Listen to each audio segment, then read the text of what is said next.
Et salut à tous, ici John Jodan, Jojo si vous préférez. Aujourd'hui, on se retrouve pour une nouvelle vidéo sur Clash X Dokkan.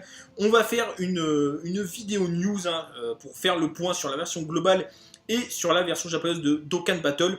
On va commencer avec la version globale comme vous pouvez le voir à l'écran. Donc beaucoup de nouveautés depuis quelques jours. On a enfin l'arbre de compétences qui est disponible. Je vais vous faire un tuto très rapide, concret, le plus simple possible pour vous expliquer comment ça fonctionne. On va être clair dès le début, l'arbre de compétences pour le joueur lambda qui ne farme pas voilà, avec les Dragon Stone par exemple, etc. Le plus important c'est de maxer, du moins d'utiliser l'arbre sur les plus grosses unités, à savoir vos God Tier, vos grosses cartes Spédis, demi-God Tier aussi, mais voilà, c'est vraiment, il faut se focaliser sur les grosses cartes. Ça sert à rien de débloquer l'arbre de toutes les cartes, voilà, parce que c'est cool et tout, on monte toutes les cartes. Non, que les grosses cartes. Comment l'arbre se présente? Comme vous pouvez le voir, finalement, on part d'un point identique. Tous les arbres sont identiques. Il y a juste au niveau des compétences que ça change, mais les chemins sont identiques sur tous les persos. Donc, ça se présente comme ça. Vous avez 4 branches, finalement. Et en vous dirigeant vers ces 4 branches, vous avez différentes compétences à débloquer.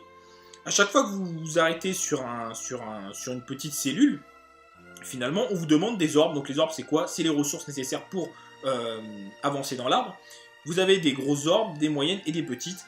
Donc quand on vous demande des petites, seulement des petites, souvent le boost est moins important, et ainsi de suite. Donc par exemple, voilà, je fais celui-ci, attaque plus 10. Donc grâce à ces sphères que vous débloquez, vous augmentez vos stats. Donc tout ce qui est attaque, PV et défense. Et puis, à certains endroits, vous allez avoir des compétences donc dans les carrés. Il y a 2 niveaux de compétences. Les premières compétences qui sont sur la première ligne, c'est les plus importantes, entre guillemets, puisqu'il s'agit vraiment des 3 qui vont vraiment avoir un impact sur le gameplay. On a le premier, donc c'est le coup supplémentaire, donc une chance que le personnage attaque une nouvelle fois, et c'est possible que ce soit une attaque spé. J'insiste, même si le perso de base ne part pas en attaque spé, sa deuxième attaque, s'il l'a fait, peut être une attaque spé, même s'il n'a pas tous les kills, c'est pas un problème. Ensuite, on a le coup critique. Le coup critique, c'est quoi? Le perso tape plus fort et en plus, il ne prend pas compte du type qui est en face. C'est comme un Gogeta, si vous voulez, mais voilà, sur n'importe quelle unité. C'est à peu près ça qui se passe, donc c'est très très bon. Et puis le dernier, c'est l'esquive, donc voilà, permet d'esquiver une attaque, tout simplement. Ensuite, les 4 autres, c'est plus voilà, des boosts généraux.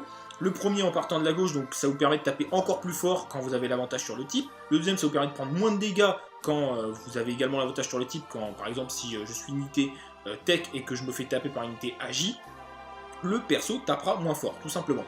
Ensuite, le troisième, ça permet d'augmenter les dégâts d'attaque spé. Et le quatrième, ça vous permet de récupérer des PV quand vous récupérez des kits de votre couleur. Voilà, tout simplement. Au niveau de l'arbre, plusieurs choses. Vous avez 4 chemins à débloquer. Donc quand vous avancez dans les branches, chaque fois vous allez être bloqué par ce symbole. Tout simplement, c'est là qu'il faut utiliser les doublons pour débloquer la partie suivante, sachant que bien sûr, les parties les plus intéressantes sont après les doublons, évidemment, ça paraît logique. Mais avant d'aller là-dessus, il faut savoir que vous avez une partie donc, que je vous montre à l'écran, qui est ici. Quand vous commencez, vous partez en haut à gauche et vous redescendez ici.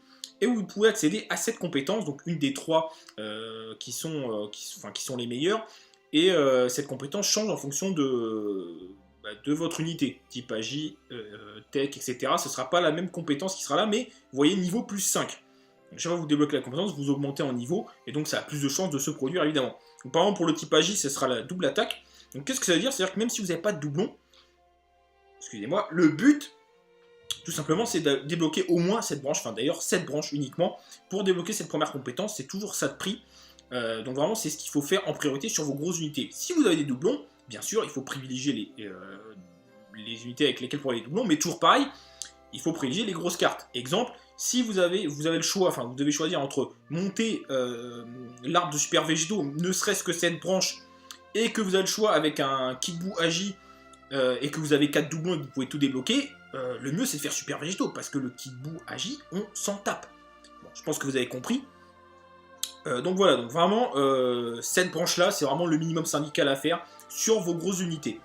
Ensuite, quand vous débloquez avec le doublon, vous avez accès à une partie supplémentaire. Vous voyez que le doublon, quand il me demande le doublon, il est Dokkan. Donc, comment faire? Parce que c'est embêtant, même sur le doublon, on n'a pas envie de Dokkan, ça demande des médailles, etc.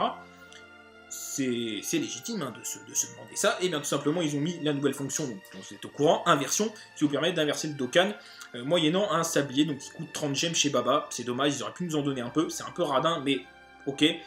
Je vous rappelle que pour farmer les gemmes, le meilleur niveau c'est le 21-1, si je ne dis pas de bêtises. Donc voilà, ça peut se farmer vite, mais bon, voilà, quand même 30 gemmes. Donc ça vous permet de retirer le Dokkan. Donc les niveaux sont conservés, hein. Vraiment ça retire juste le Dokkan. Ça vous permet du coup de débloquer l'arbre avec les doublons non Dokkan. Et ça vous permet aussi d'augmenter l'attaque SP de votre perso avant de le redokkan. Exemple, avec Bouhan, si vous avez oublié, enfin vous saviez pas qu'il fallait monter sa SP gratuitement avec les Bouhan puissance, vous utilisez la fonction. Et puis ensuite, vous farmez les Bouhan puissance, vous montez sa SP, vous remettez le Dokkan. Et ni vu ni connu, ça se paye à 10, c'est parfait. Donc très bonne quand même fonctionnalité, très pratique. Je l'ai fait aujourd'hui avec mon Golden Freezer Agi, je l'ai des Dokkan, on va dire ça comme ça. Hein. Et puis voilà, je lui ai donné des Golden Freezer Intelligence pourris pour qu'il passe au Spédis. Donc voilà, c'est une très bonne fonctionnalité donc à utiliser soit pour l'arbre, soit pour l'aspect. Concrètement, l'arbre c'est tout.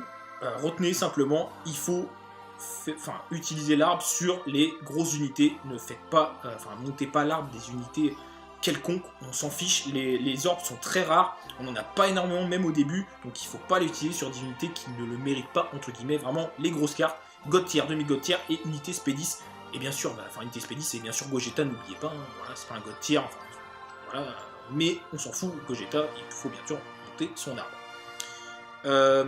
Voilà pour la partie arbre de compétences. Vous aurez remarqué évidemment que dans les événements, il y a les niveaux qui permettent de dropper les orbes, donc à faire tous les jours. C'est une fois par type, il faut le faire parce que voilà, c'est vraiment des ressources rares, donc il ne faut pas s'en priver. On a le portail Dragon Ball Fusion qui est arrivé. Moi je suis très content qu'il y ait ce portail parce que j'aime beaucoup certaines unités qu'il y a à l'intérieur, sachant qu'on a un SSR garanti par multi-invocation. Malheureusement pour l'instant il n'y a pas de solde, donc je vais attendre qu'il y ait des soldes qui arriveront avec le portail God tier, hein, donc qui va arriver dans le début de semaine prochaine. Mais voilà, j'aimerais bien avoir Caroli et pas Goli, parce que non, Goli, c'est pas possible, Goli. Caroli, voilà, pour moi, c'est pas mal. Pareil, Fuller, pas Coolizer, enfin, je sais pas, Fuller, c'est stylé, ça va, c'est bien. Bref, au-delà des noms, ces deux unités sont très bonnes, elles ont un bon passif. Les autres, ça m'intéresse moins, le Bardock, le Baroto, je crois qu'il s'appelle... sur la Jap, il est pas mal, mais c'est un knocker, mais après le reste, je m'en fous un peu. Mais voilà, en tout cas le Fuller et le Caroli, j'aimerais beaucoup les avoir, en plus les cartes sont magnifiques. Voilà, non, je ferai une vidéo invocation dessus, donc on en reparlera à ce moment-là. On a également le portail taux doublé qui est arrivé, donc qui était sur la Jap pendant la période de Noël, si je dis pas de bêtises, taux de drop environ 17%. Ça m'intéresse pas, j'ai quasiment toutes les unités qui sont dans le détecteur, sauf le Goku et le Majou, mais même si leurs Dokkan sont très bons, c'est pas ça qui va changer la face du monde, donc pas intéressant. Oui, pour Dragon Ball Fusion, le portail est à peu près à 10%, pour votre information. Donc voilà, il y aura des vidéos invocations pour Dragon Ball Fusion, c'est sûr, mais j'attends les soldes. Le portail Tofo 2, peut-être quelques invocations, mais je suis pas sûr, ou alors je ferai tout en une seule vidéo. Par contre, le portail God tier, il y aura bien sûr une vidéo. J'ai eu 148 tickets, j'étais content, je ne m'attendais pas à en avoir autant, même s'il y en a parmi vous qui en ont sûrement plus, mais je suis content déjà d'en avoir eu 148. Donc il y aura des vidéos, il y en aura beaucoup, j'en ferai plusieurs, en espérant choper du lourd, hein, notamment Broly que je n'ai toujours pas, le Jubai, Golden Freezer, enfin voilà, on reverra ça à ce moment-là, on va pas perdre plus de temps. On va passer à la version Jap. Ah bah oui, j'avais lancé un événement, mais ça c'est pas un problème. Donc la version Jap, qu'est-ce qui se passe en ce moment sur la version Jap? On a l'arrivée du nouveau Extreme God tier, donc C17, Super C17 même d'ailleurs, pour être plus précis, qui arrive. Donc le Super C17, le voici, donc comme vous pouvez le voir à l'écran. Donc, Extreme God tier agilité. Donc déjà, qu'est-ce que ça veut dire? Ça veut dire Rosé va avoir un up de malade. Mais au-delà de ça, on va regarder la carte. Je ne vais pas aller trop dans le détail au niveau des autres cartes qui arrivent, etc. On verra ça lors des invocations. On va pas perdre plus de temps sur cette vidéo-là. Mais on va regarder cette carte-là. Donc, pour le Pacific Leader, c'est comme d'habitude. Pour l'attaque SP, dégâts immenses, forcément. Il réduit grandement la défense. Au niveau de son passif, parce que c'est ça qui nous intéresse, il réduit les dommages de 40%. Et donc, pour moi, j'ai compris, réduit les dommages de 40% de toutes les attaques, même les attaques SP. Donc c'est très bien, c'est comme si vous mettiez un Whis, finalement. Donc c'est très bon. Il augmente son attaque de 30%, et c'est là que ça me dérange un peu. À chaque fois qu'il est attaqué, donc. admettons qu'on est en Super 2, il se fait attaquer, je sais pas, 5 fois, il a un boost donc de 150%, et bien non, parce que il est bloqué à 120%, et j'ai trouvé ça dommage, parce que quand on voit que le Goku SSJ4 a 150% de boost sans restriction, et que le Goku SSJ3 peut monter à 220%, je me dis pourquoi ils ont mis une limitation comme ça, je comprends pas, mais bon, voilà. Donc, très bonne unité, des stats voilà, dignes d'un extrême god tier. Donc le rosé, il va revenir, enfin il était déjà très bon, mais il va être encore meilleur là, dans cette team-là. Les liens, de très bons liens, Fear and Faith, il a même guerrier fusionné, GT qui plus 2 aussi, Shocking Speed qui plus 2, et Fierce Battle évidemment. Donc une très très bonne unité. Il y a d'autres unités qui vont arriver, il va y avoir deux nouveaux C17, il va y avoir le Dokkan de C17 puissance et C18 intelligence, donc beaucoup d'unités qui vont être Dokkan. Il y a aussi beaucoup de Dokkan qui arrivent, je pense à Bojack, Gohan et SSJ2, on en reparlera dans une autre vidéo. Il y a aussi une nouveauté par rapport au fait que les